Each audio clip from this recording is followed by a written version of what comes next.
Hey guys, welcome back. Hope you had a good weekend. Thanks for doing the vocab, the 35 words. That's always nice for your grade. So I'm going to do a lecture on the executive branch today. I don't have a ton of notes on this, guys. I usually rely on the book quite a bit in class for it. So what I think I might do is after I finish these notes is pull up one of your homework assignments with the 35 terms on them and just kind of go over them with you, give you some details on some of those things, and then put together a test which will be like a quiz over the vocab mostly, and some of the things I talk about in the lecture. So let's get started. So the presidency. So if you look at the powers of the president, okay, it goes back to the Constitution. Remember, there's 7 articles in the Constitution. Article 1 is the legislative branch. Article 2 is the executive branch, okay? So Article 2, Section 3 says the president shall take care that the laws be faithfully executed. That's the main role of the president, is to carry out the laws that Congress passes, okay? This gives the president a lot of power, okay? So some of these laws that are passed are very broad, okay? They're not very detailed. So it gives the executive branch the ability to kind of fill in the gaps of how the law is implemented, okay? So let me give you a basic example. Everywhere we have railroads cross roads, highways or streets, there's a warning that there is a railroad crossing, right? And some of these railroad crossings in the country just have, out in the middle of nowhere, they just have, a sign, and it's painted on the road. There's a railroad crossing, there's a stop sign. You stop, you look both ways, nobody's coming, you go. Or it may have the flashing lights. They go ding, ding, ding, ding when there's a train coming. Or if there's enough traffic, they'll have one of those gates that comes down to stop the traffic and warn people. The executive branch, let's say the Congress passes a law, says you have to have railroad crossing signs, and then the executive branch, the Department of Transportation, will look at that and say, okay, well, if this many cars pass through that intersection a day, say under 100, we're just going to put up a sign, okay, and a stop sign. If 500 cars go through there, we're going to put up the flashing lights. If more than that go through there, then we're going to put up a gate. Obviously, these gates aren't cheap. All that stuff is expensive. So it's really up to the executive branch to carry out the law that Congress passes. Let me give you another example that's a lot more complicated, and that would be Obamacare.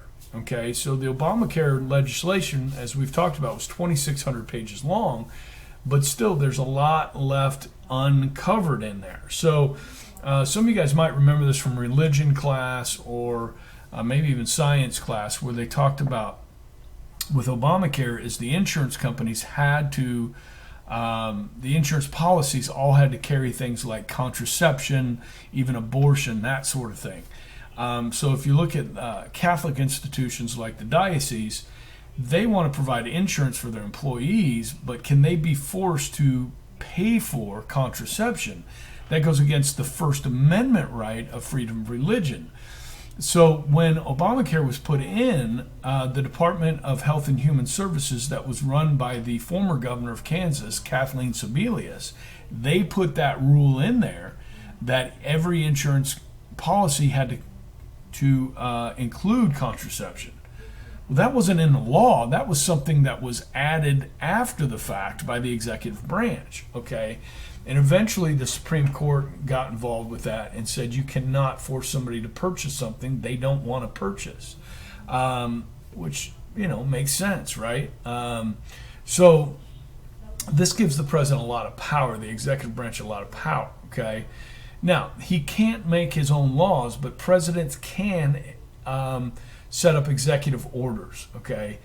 This is detailed instructions, regulations that state how to carry out a law, or that it can impact the federal government or federal lands. So let me give you some examples of executive orders. When Bill Clinton was elected president, he signed an executive order saying that you could not do any logging cutting down trees in the national forests. No logging, okay? Kind of a green issue there, right? When Bush came into office, this Bush, he said you could do selective logging to kind of thin the forest.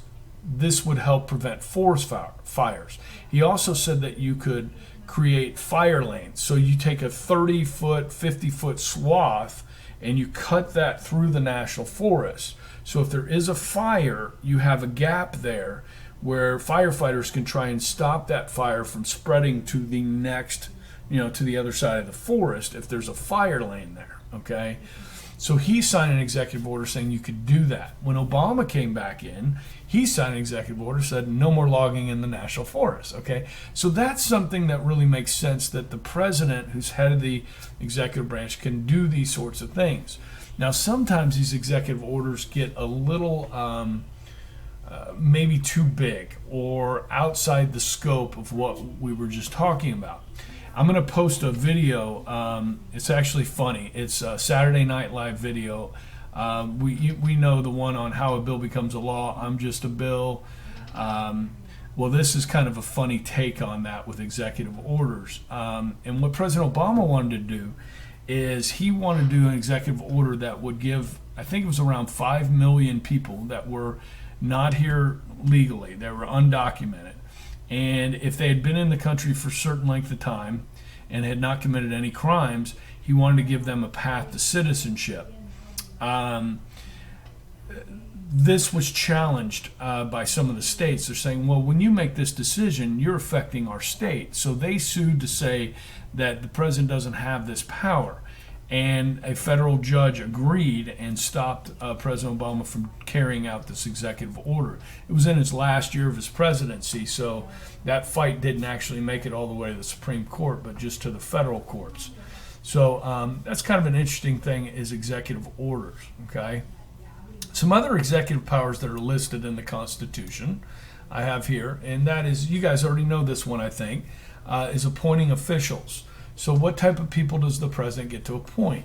Ambassadors, okay, public ministers, consuls, judges at the federal level. So Supreme Court justices, appellate courts, district courts, these are at the federal courts. And these people are appointed for life.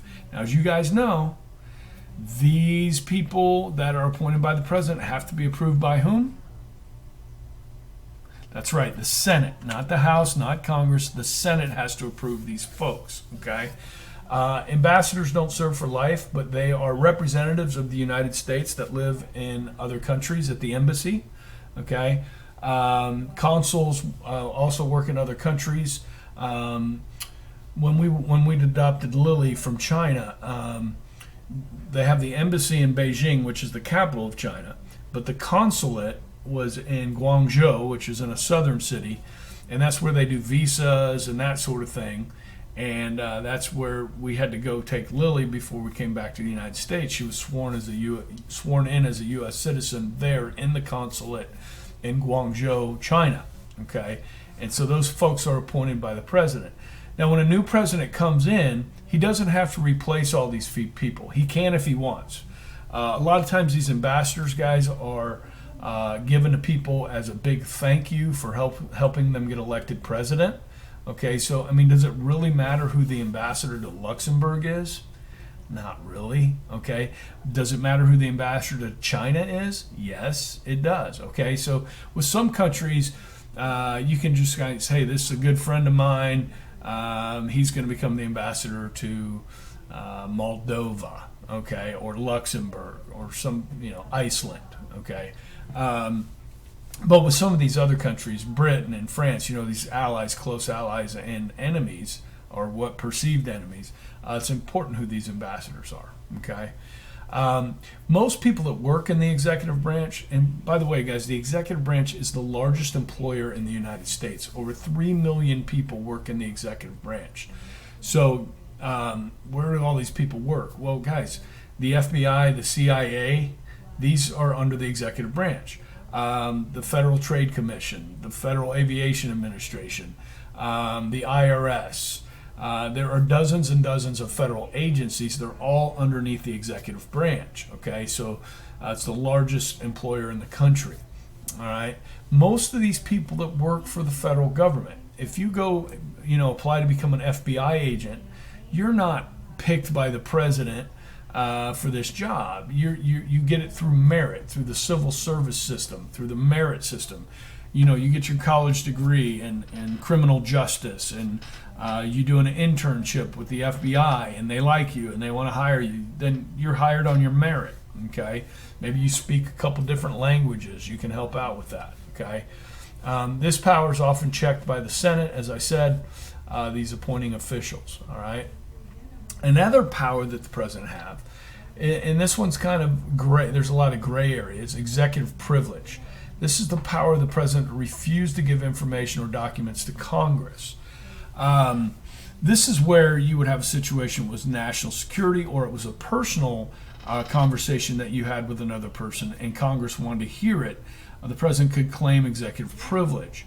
It's none of your business, Congress, type of thing. Well, executive privilege hasn't held up very strong under the courts. Okay, so you've heard of Watergate. Okay, this is President Nixon.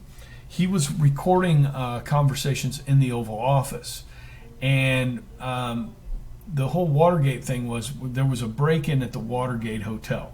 The Watergate Hotel is still in Washington, D.C. You can go there. There's offices and apartments. Okay, so there's both. People live there, people work there.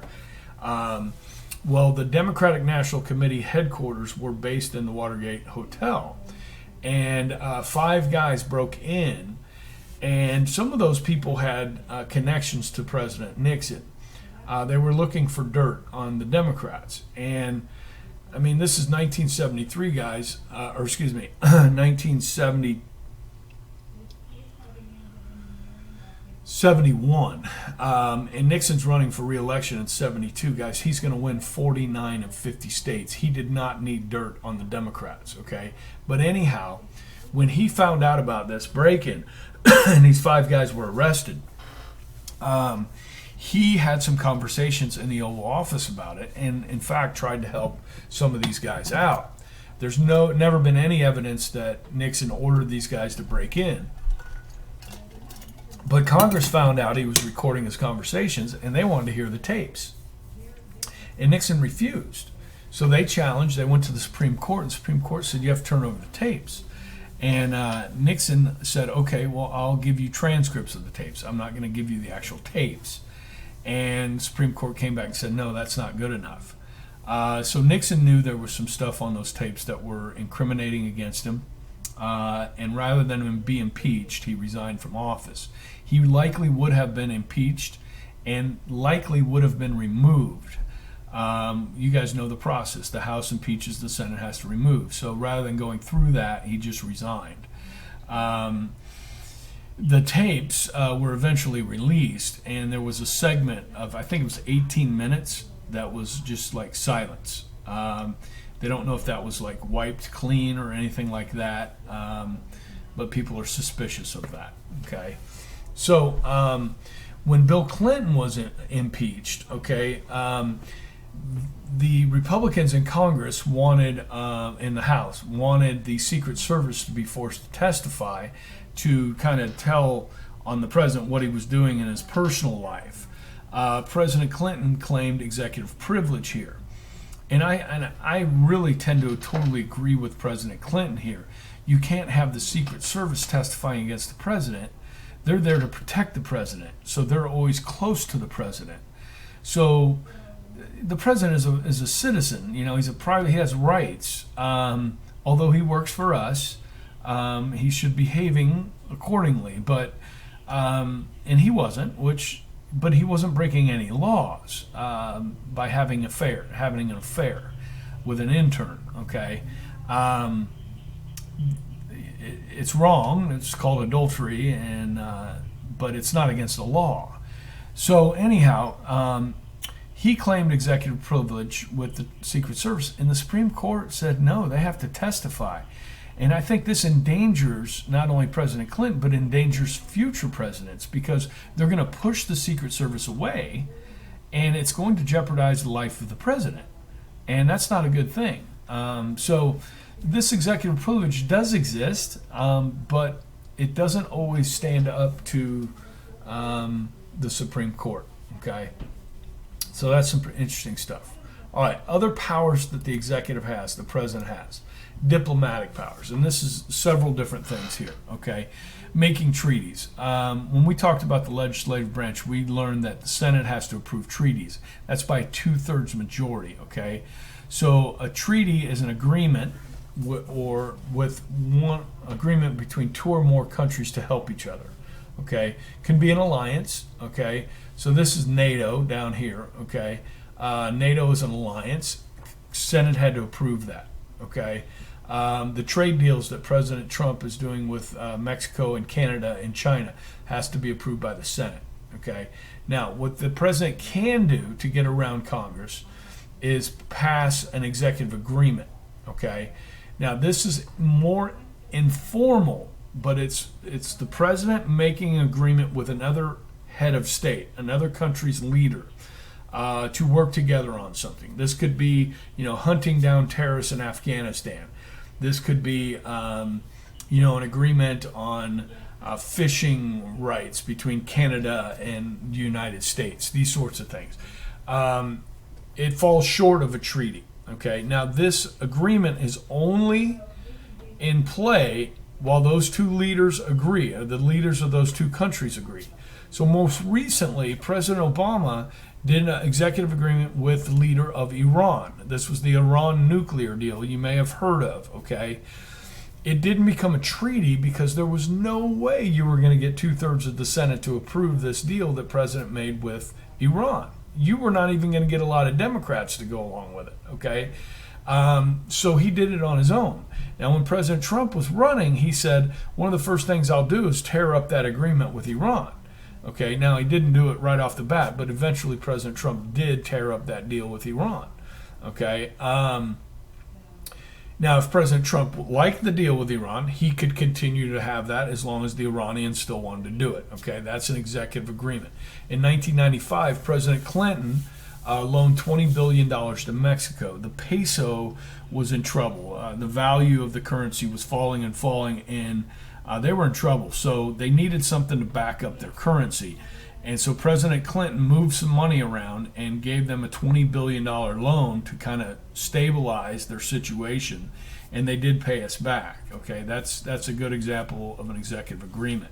Okay, another power that the president has and the executive branch has is the power of diplomatic recognition. Okay, so there are countries around the world that we really disagree with how they treat their people, how they came to power, and so forth. So the president can deny diplomatic recognition. We did this with Cuba for many, still do with Cuba.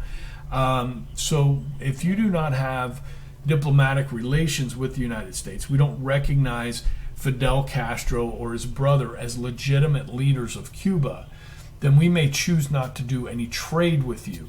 Now, you're in our hemisphere. Cuba's right, 90 miles from the United States. If we don't trade with you, that's going to hurt your economy.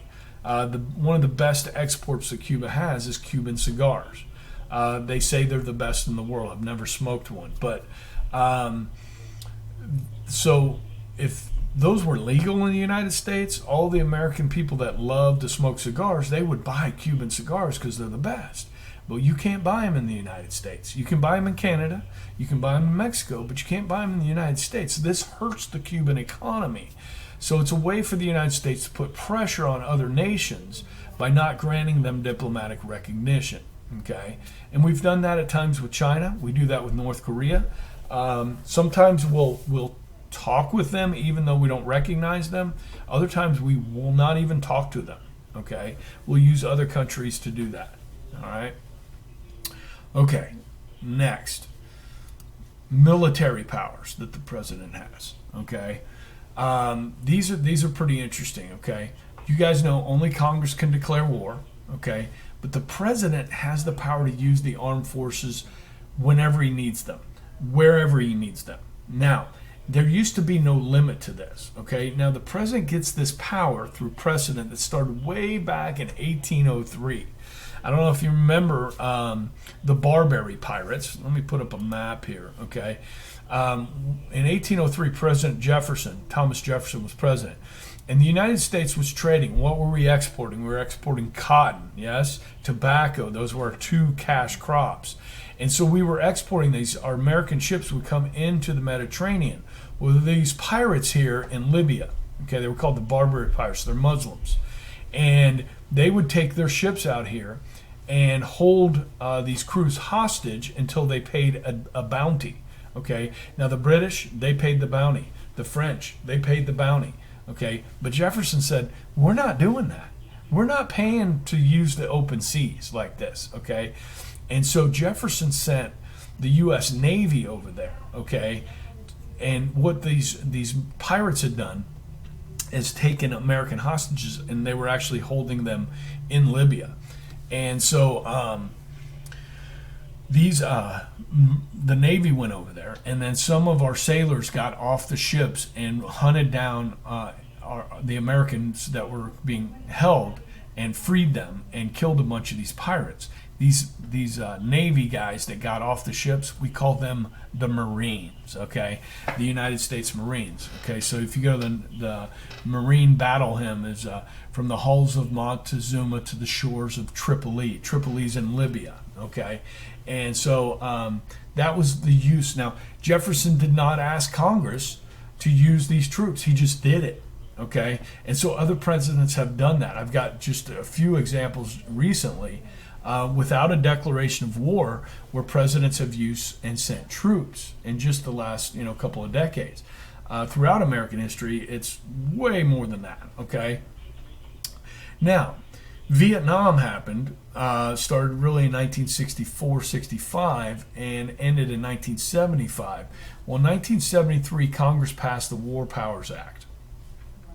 And this was to limit the president and using troops and putting us in wars that we haven't declared war. And so soldiers can be sent abroad, used anywhere he wants, the president can. Within 60 days, they have to be brought home unless Congress approves it. So he has 60 days to use them however he wants. If Congress doesn't approve that action, he's got 30 days, okay, to bring them home. So really he's got 90 days, all right, if that makes sense. Now, if you look at the Gulf War, the Iraq War, the war in Afghanistan, okay, even Vietnam, guys, we had no declaration of war. Korean War, we had no declaration of war, okay? So this says, okay, so in Iraq and Afghanistan, Congress approved military action. They did not declare war. Okay, so we haven't declared war, guys, since December 8th, 1941, the day after Pearl Harbor. Okay, so this is pretty interesting how the commander-in-chief has his power to use those forces. Now, guys, we have forces all over the world. This map I just kind of pulled up. Now, this is dated. I'm not sure what the year was on this, but we were still in the Iraq War. Okay, so that number in Iraq now is down to probably less than 300, and those are all special forces. And then Afghanistan, it's probably somewhere around here. The numbers went way up from here. South Korea, when we had the Iraq War, that's probably more like 10,000 now. This is probably about right. This is probably about right. These are more peacekeeping troops that are in here. Europe, we're talking about Germany. We have two large air bases there. Italy, we have air bases. So we have troops all over the world. Okay. This one, it kind of breaks it down even more. Okay, of how many people we had. Now this is again dated. Okay. And then this map just kind of shows the same thing. How many troops are there and so forth. Okay, we're at 25 minutes. I'll pick up from there tomorrow. We're probably only looking at 2, maybe 3 lectures here for this executive branch. And then we have the judicial branch, and that'll round us out. I'm just going to space this out until the end of school, so don't look like you're going to have a lot of work and that sort of thing. Okay, but I will have a quiz or a test there at the end of each chapter. Okay, you guys have a good one.